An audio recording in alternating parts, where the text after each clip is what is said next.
మన నగరాలు పట్టణాలు ప్రగతి బాట పట్టాలంటే బీజేపీని గెలిపించండి. కేంద్ర ప్రభుత్వ సహకారంతో మున్సిపాలిటీలు, కార్పొరేషన్ల సమగ్రాభివృద్ధి. ఇది తెలంగాణ ప్రజలకు మోదీ గ్యారంటీ. కమలం గుర్తుకే మన vote. Save Telangana. Vote for BJP.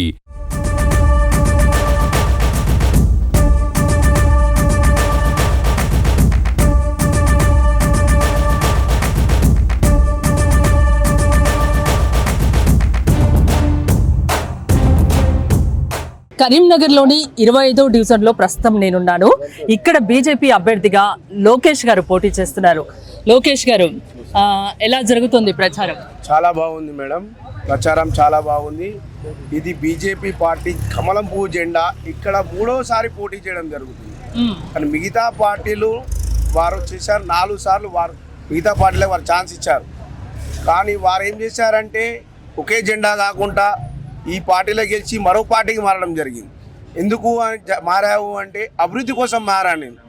వాళ్ళ గవర్నమెంట్ ఉంది, అందుకోసమే నేను మారాను, నిధులు తీసుకొస్తాను మన డివిజన్కి అని మభ్యపెడుతూ ఇలా 4 పార్టీలు మారుతూ తను గతంతా గడిపాడు. గత 20 ఏళ్ళుగా అభివృద్ధి నేర్చుకొని డివిజన్ కరీంనగర్ కార్పొరేషన్లో ఉంది అంటే అది కేవలం 25వ డివిజన్. ప్రస్తుతం సుభాష్ నగర్, పుట్టిరాజారాం కాలనీ, ఉదయనగర్, వడ్లపల్లి. ఎలాంటి సమస్యలు ఉన్నాయి మీ డివిజన్లో?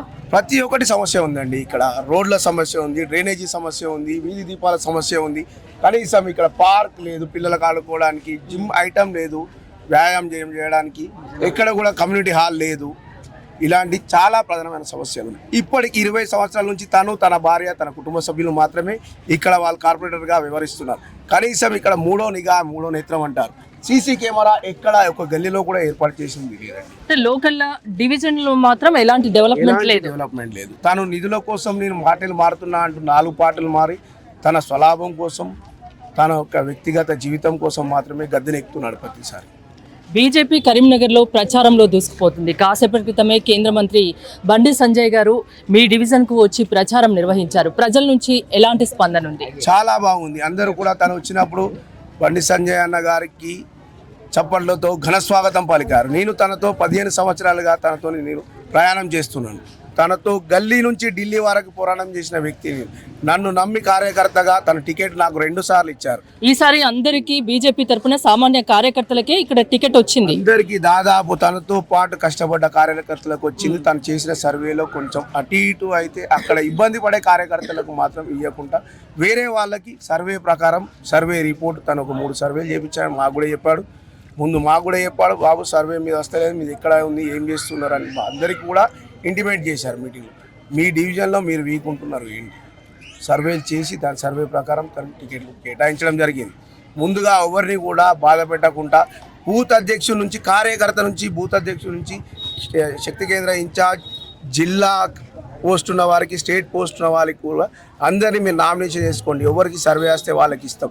పార్షియాలిటీ చూపెట్టకుండా పారదర్శకంగా ఆయన టికెట్లు అందరికి కేటాయించడం జరిగింది. కష్టపడ్డే కార్యకర్తలకే ఈసారి సీట్లు దక్కాయి అంటే మీకు ఇక్కడ పోటీ చేసే అవకాశం ఇచ్చారు సంజయ్ గారు, అంతేనా?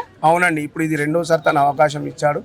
మేము తనకు రుణపడి ఉంటాం ఎప్పుడు కూడా. మా డివిజన్ కుటుంబ సభ్యులు తనకు రుణపడి ఈసారి మిమ్మల్ని గెలిపిస్తామని చెప్తున్నారు. సంజయ్ గారి ఆధ్వర్యంలో కరీంనగర్ ఎంత మేర అభివృద్ధి చెందింది? తను ఎంపీ డివిజన్లలో ఈ సీసీ కెమెరాలు కొన్ని ప్రాబ్లమ్స్ ఉన్నాయని చెప్తున్నారు. కరీంనగర్లో ఓవరాల్ గా నేను అనేది, ఇప్పుడు మా పక్కన చూస్తే అటు డివిజన్ బీజేపీ డివిజన్, ఇటు సైడ్ బీజేపీ డివిజన్. ఈ డివిజన్లు చూస్తే మీకు తెలుస్తుంది స్మార్ట్ సిటీ రోడ్స్ కానీ, డ్రైన్స్ కానీ, సీసీ కెమెరాస్ కానీ, వాళ్ళ డివిజన్లో పార్కులు తీసుకొచ్చి నిధులు వాళ్ళు ఎవరైతే గెలిచారో వాళ్ళకి తను సొంతగా తన ఎంపీ ల్యాడ్స్ నుంచి నిధులు ఇవ్వడం జరిగింది. తన సొంత నిధులతో కరీంనగర్ డెవలప్ జరిగింది. ఇక్కడ మనకి ఇక్కడికి వాకబుల్ డిస్టెన్స్ రైల్వే స్టేషన్ ఉంటుంది, చూడొచ్చు. రైల్వే స్టేషన్ గతంలో ఉన్న ఎంపీ ఇప్పటివరకు ఏం చేస్తాను, రైల్వే స్టేషన్ అన్న వచ్చిన తర్వాత 2 సార్లు ఎంపీ అయిన తర్వాత ఒక్కసారి మీరు రైల్వే స్టేషన్ రూపురేఖలే మార్చారు.